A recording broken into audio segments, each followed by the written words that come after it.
dari APBDes khusus untuk penanganan ODGJ, pekerjaannya hanya satu, pengawas lingkungan. Iya, loh, ODGJ itu kan obatnya harus rutin. Dia kerjanya hanya mengawasi, namanya itu diberikan benar dari desa, pengawas lingkungan.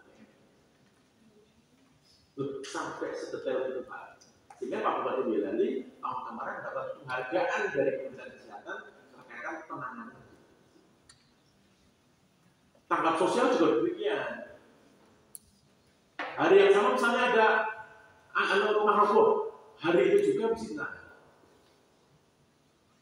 Ini yang terjadi di Boyolali. NCD. Ya, NCD. Tadi saya sudah sedikit terkait dengan NCD.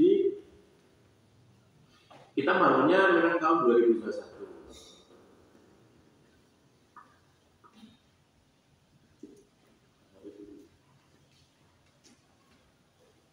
Kebetulan saya sama teman auditor satu, kebetulan saya dulu masih menjadi auditor untuk membuat indikator kinerja. Itu basicnya data kependudukan, kesejahteraan. Karena di IPS pun kita tanya indikator kemiskinan itu apa? Nggak ada yang saya tahu. Indikator kemiskinan itu menurut CNC adalah pengeluaran per kapita kan susah. Padahal tujuan 4 itu adalah untuk melakukan intervensi penurunan kemiskinan. Maka disusunlah ada ketemu 7 indikator, 20 indikator dan sekian 10 parameter untuk bisa membangun. Kemudian berawal dari situ kemudian kita bekerjasama dengan Bapeda atau BP3D atau Litbangnya Boyolali ini untuk bisa membangun satu data. Kebetulan kita sudah berusaha payah 1 tahun sekali ini untuk bisa memvalidkan data kependudukan dengan kesejahteraan. Dan itu sudah kita aplikasikan dalam bentuk aplikasi. Kalau itu bisa buka itu bisa satu data Boyolali. Jadi satu data. Nanti bisa dibuka di situ. NCD satu data Boyolali. Jadi terhubung terus, tidak dipisah. NCD satu data Boyolali. Di situ nanti ada dashboardnya. Nanti Bupati pengen tahu, ya, gitu. Pengen tahu masyarakat miskin di Boyolali itu kecamatan A, desa A, AT, sekian itu bisa. Ya, bisa tahu. Rumah tidak layak huninya posisinya di mana saja itu bisa tahu. Nah, tahun ini kita kembangkan yang data sektor. Kemudian untuk LHP tadi apa sih atau dokumen kalau kita masih belum untuk yang laporan hasil ya kan. Memang kita ada kencang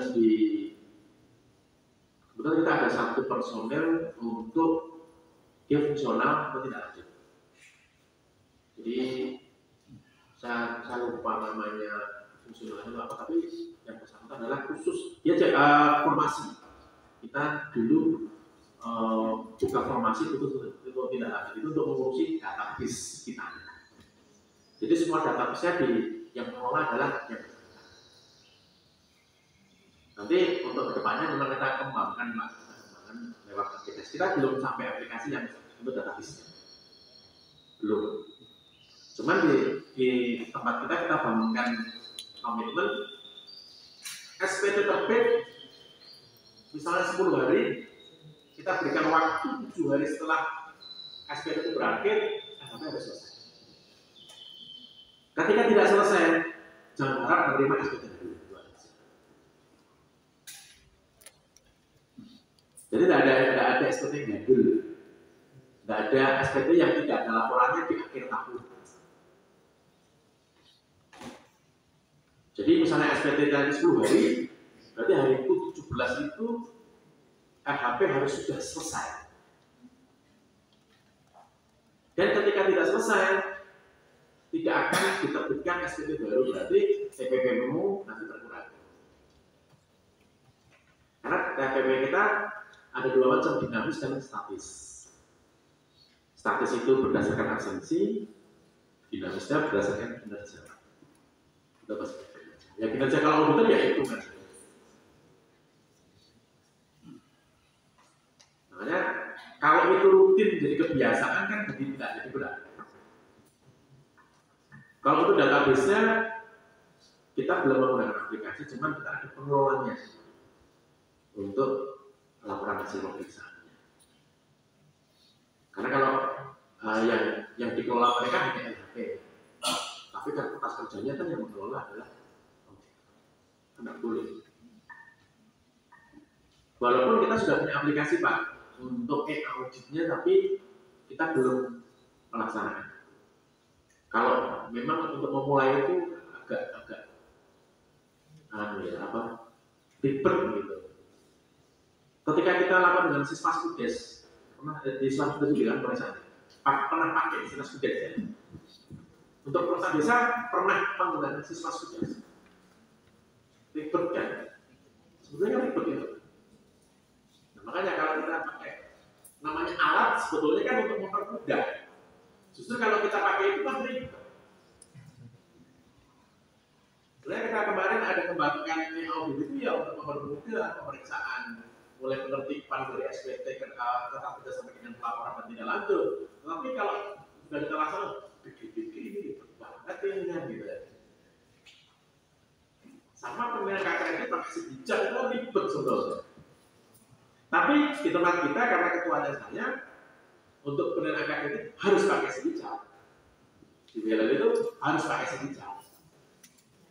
Kalau kamu tidak mau ya jangan kaku, kalau jangan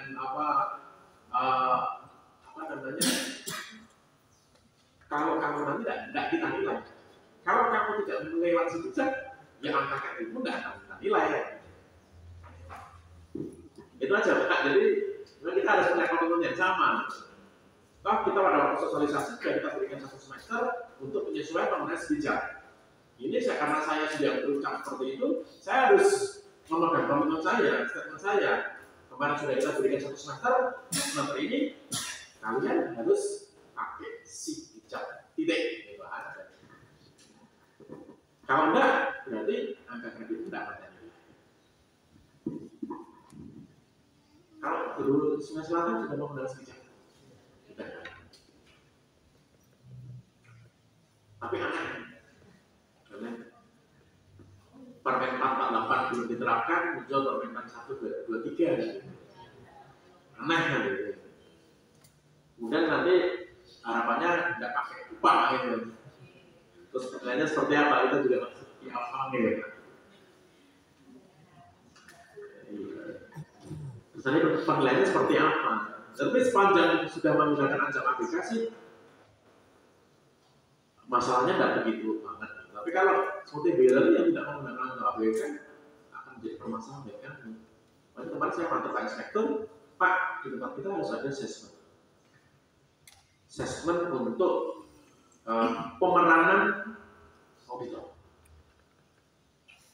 Walaupun kita punya auditor danis lebih dari 15, butuh kita hanya 4 atau 8, ya udah diseleksi kita bersama dengan Badan Kepegawaian untuk melakukan assessment dengan pihak ketiga. Ya udah dari katakan 18 itu diambil 8, yang 10 nanti turunkan grade-nya. Ketika turun grade-nya itu kita hanya butuh 8 kumulatif, ternyata ada totalnya dari turunan dari danis itu 10 ditambah 8 kan ada 18 lagi. Berarti yang 18 itu di-assessment lagi. Jadi 8. Sisanya kok ada danis yang jadi amputatif, ya udah. Bersyukurlah kamu jadi amputatif yang danis. Kamu tetap dapat tunjangan danis dari pusat, tapi TPP kamu TPP amputatif. Ketika tidak bisa naik pangkat selama 6 tahun, ya, itu ya. Ya udah, kamu diberhentikan sementara sebagai auditor. Itunya seperti itu. Kalau kamu tidak mau, ya keluar aja dari inspektorat, tak jadikan diusulkan jadi struktural. Harapannya dari auditor fungsional itu kalau sudah danis maafnya pensiunnya dapat 60 Pak. Yang dipegang teman-teman itu hanya itu. Makanya di tempat kami pada tidak mau jadi struktural karena itu. Ketika sudah maafnya dia warnanya Pak pensiunnya kan 60. Pak tidak apa-apa. Tapi buat yang mendaki 58 ya udah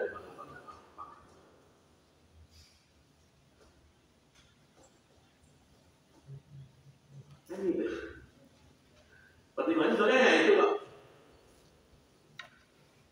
Mungkin itu Pak ya, saya akan sampaikan kalau ada diskusi yang lain.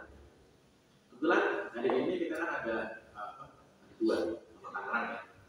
Sudah kami diberikan tugas dari Bupati Pak untuk merancang akuntansi. Jadi sudah kita rancang sekali ikut langsung jadi laporan keuangan. Untuk finalisasi, harapannya nanti koperasi-koperasi simpan pinjam yang di RT itu nanti coba kita sudah berdayakan dan harapannya biar itu semua gurunya ekonomi koperasi. Kita mau membangun lagi siapa guru ekonomi di dunia itu nanti nih setelah kita ada teman yang akhirnya juga coba habis kita sudah susulkan tindak finalisasi ya monggo.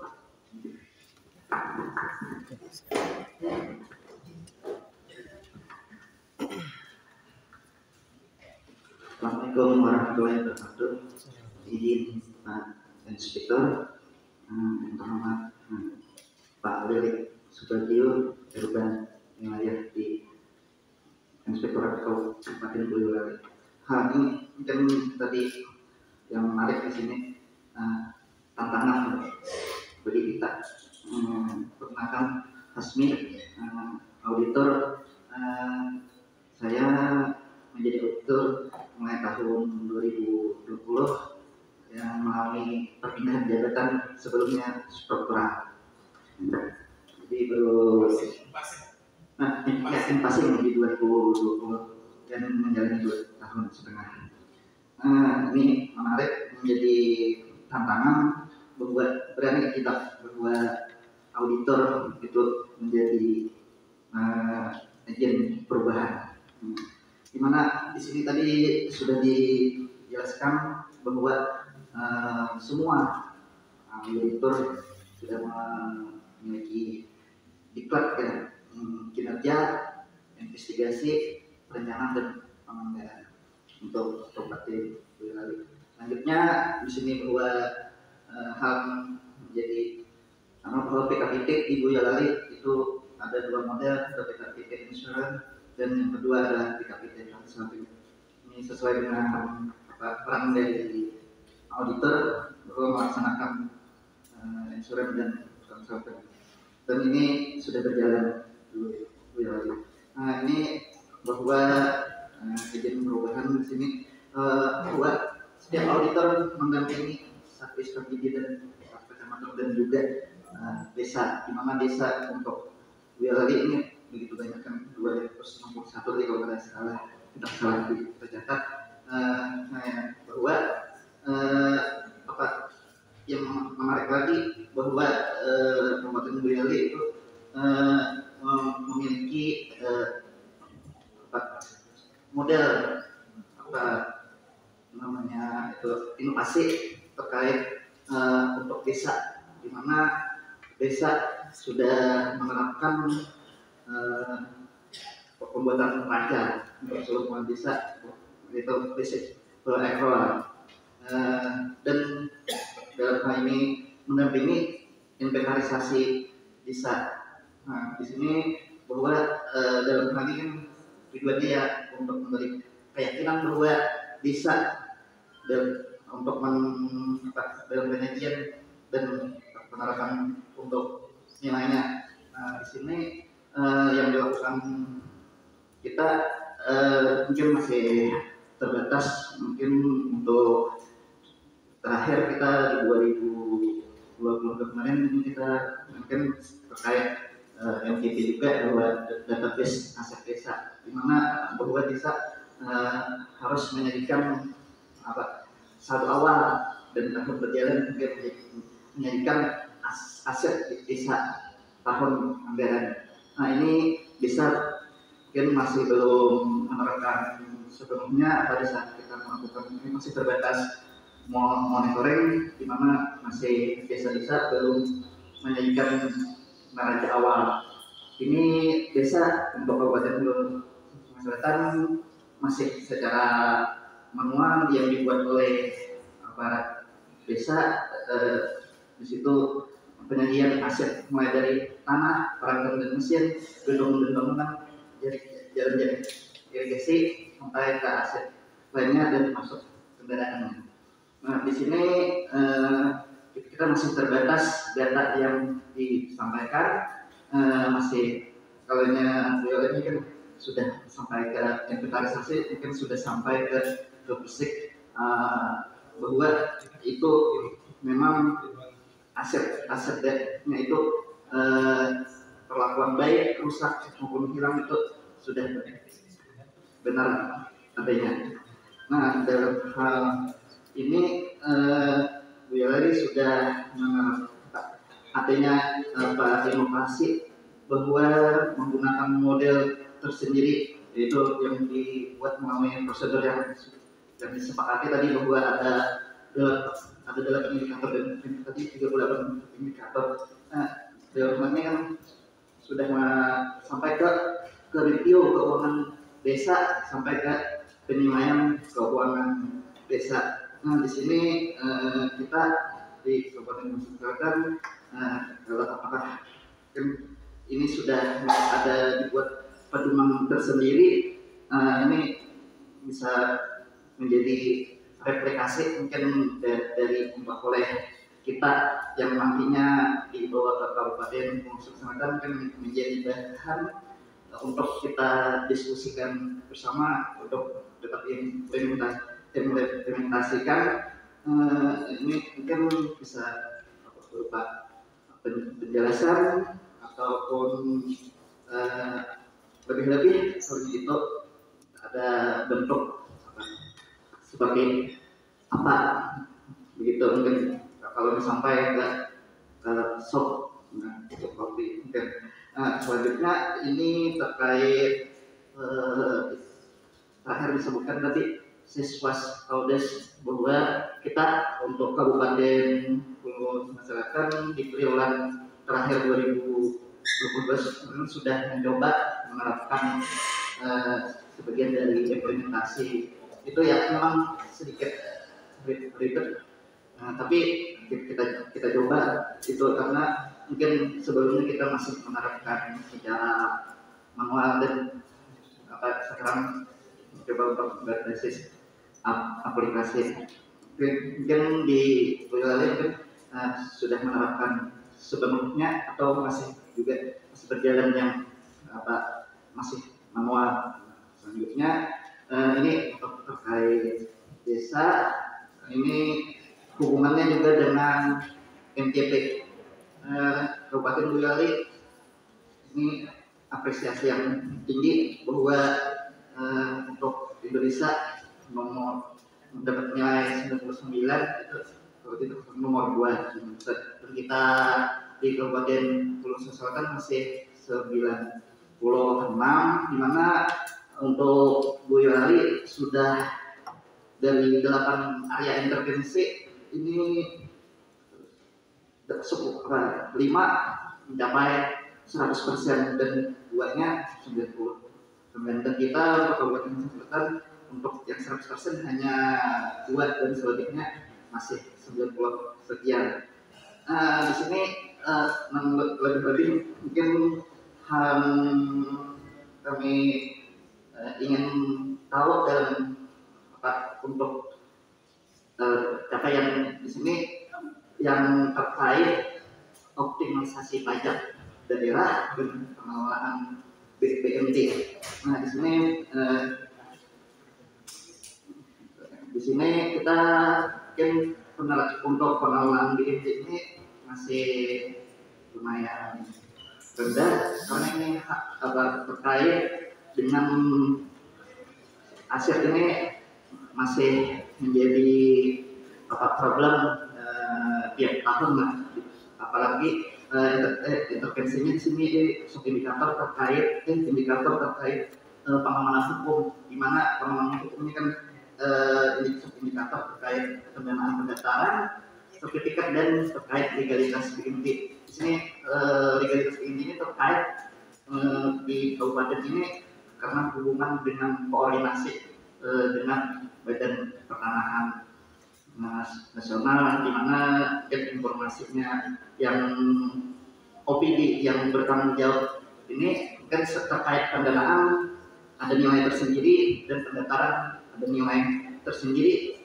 Terus yang legalitas ini data yang kita sajikan terus kita daftarkan, selanjutnya koordinasi terkait penyertifikatan yang terbit sertifikasinya ini yang mungkin lama atau mungkin tiap kali pergantian pegawai, tapi kontraknya masih seperti agak lambat lah dan depositor ini. Terus yang terkait optimalisasi pajak daerah di sini mungkin yang rendahnya kita optimalnya di kabupaten terkait penagihan pajak PBB. Kalau di wilayah kan tidak ada lagi itu perubahan itu aja yang dapat disampaikan mungkin di kabupaten wilayah. Terima kasih. Assalamualaikum warahmatullahi wabarakatuh.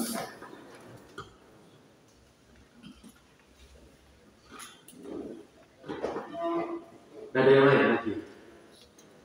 Cukup ya berarti ya? Oke, desa. Desa itu memang banyak seperti yang disampaikan oleh Pak Jokowi, seperti di buku sakunya dana desa itu swaklola. Jadi kan kita harus hati-hati. Makanya kita untuk menanggapi statement Pak Jokowi bahwasanya nafas dari pengelolaan dana desa itu adalah swaklola, kita harus bikin satu filter yang luar biasa untuk bisa agar supaya dana desa itu atau pengelolaan keuangan desa itu tidak bocor. Maka sejak 2015 261 desa di Kabupaten Biara itu sudah menggunakan Siskudes. Online 2019 sudah online. Jadi kapan saja kita agar semua auditor dan PDOPD bisa mengakses Siskudes. Karena belajar Siskudes itu kan 1 jam selesai. Saya tuh belajar Siskudes 1 jam, kurang lebih 1 jam. Wah, alurnya jelas, sudah bisa. Nah dari situ kan prosedurnya jelas, jadi penata usahanya kan jelas. Makanya kita antisipasi, loh, aturannya seperti itu berarti kan harus diikuti kebijakan yang lain. Dia mengatakan di Siskudes itu ada SPP definitif, panja sama pembiayaan. Kalau di Boyolali disarankan definitif, panja enggak. Kalau nanti menggunakan SPP panja ya percuma juga. Tapi kalau kita atur juga di pergub kita, kalau menggunakan SPP panja maksimum 30% dari totalnya. Panja dulu katakanlah 100 juta atau 30 juta dikasihkan ketika nanti mau mengajukan pelaksanaan kegiatan selanjutnya harus menggunakan definitif. Nah, kalau definitif berarti pekerjaan 30% selesai dulu plus yang kamu ajukan definitif. Makanya untuk mengantisipasi itu biar lancar, maka kita bikinkan perjanjian bersama dengan bank. Bisa kamu melayani desa, tetapi dengan non-cash transaction. Kita atur kerjasamanya dengan pembayaran dengan bank. Kita membuat regulasi caranya mengelola keuangan desa itu seperti apa. Nah, harus bersinergi bersama-sama. Nah, karena itu sudah non-cash transaction, sudah memakai Siskudes semua, sudah ada pendamping desa. Kalau di tempat kita, setiap kecamatan ada pendamping Siskudes yang dianggarkan dari APBD kabupaten. Setiap desa harus ada operator Siskudes. sepeda operatornya yang dianggarkan dari APBD. Nah, ini kan harus bersinergi. Gitu. Makanya tidak ada desa di Kabupaten Boyolali APBD itu digedot tahun berjalan, tahun berikutnya tidak ada. Minggu ketiga bulan Desember sebelum tahun berjalan, APBD itu sudah selesai. Misalnya untuk anggaran 2023 berarti di Desember bulan ketiga, di minggu ketiga 2022 APBD sudah selesai. Nah, untuk pelaksanaannya, pelaksanaan kegiatan bukan kegiatan selesai, barang dibelanjakan dulu, baru di SPJ-kan untuk pencairan menggunakan SPP, surat permintaan pembayaran. Namanya SPP definitif. Karena ini sudah berjalan, kok kita hanya melihat daerahnya saja. Berarti kalau di daerah kita hanya bisa melihat SP2, kan gitu. Maka kita inisiatif kemarin, bisa harus menyusun neraca. Caranya inventarisasi dulu. Setelah semua paling neraca, kita bikin langkah kerja lagi.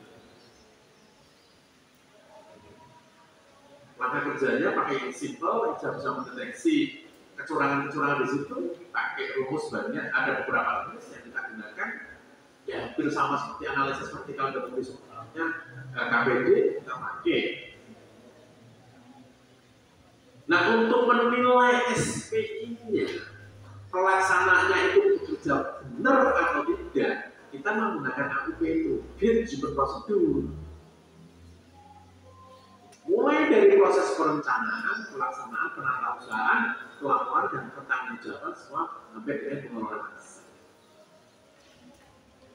Filter-filter inilah digunakan untuk mendeteksi kecurangan-kecurangan yang dilakukan oleh desa. Sebenarnya kami sudah tidak berkeinginan Pak untuk memeriksa desa. Apa ini? Tapi karena untuk memenuhi NCPKK kita periksa desa karena sisa desa tadi.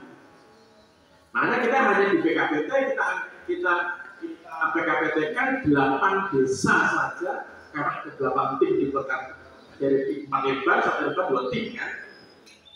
1 tim 1 desa tapi harus menggunakan siswa skudes. Nah, karena apa? Percontohan pertama kayak proyek siswa skudes di Indonesia itu di Boyolali. Karena dulu belajarnya orang Boyolali. Jadi gitu. Jadi untuk desa kita nggak perlu khawatir, nggak akan khawatir kalau ada penyelewengan pengelolaan dana desa tidak khawatir. Karena sistemnya sudah tak jebol. Ya apa? Ya, sudah ada pendamping desa. Model pembayarannya sudah menggunakan NCT non cash transaction ya. Sudah kita pantau lewat Siskudes karena setiap saat auditor bisa melihat Siskudes dengan user ID dan password yang hanya dimiliki oleh auditor. Karena online.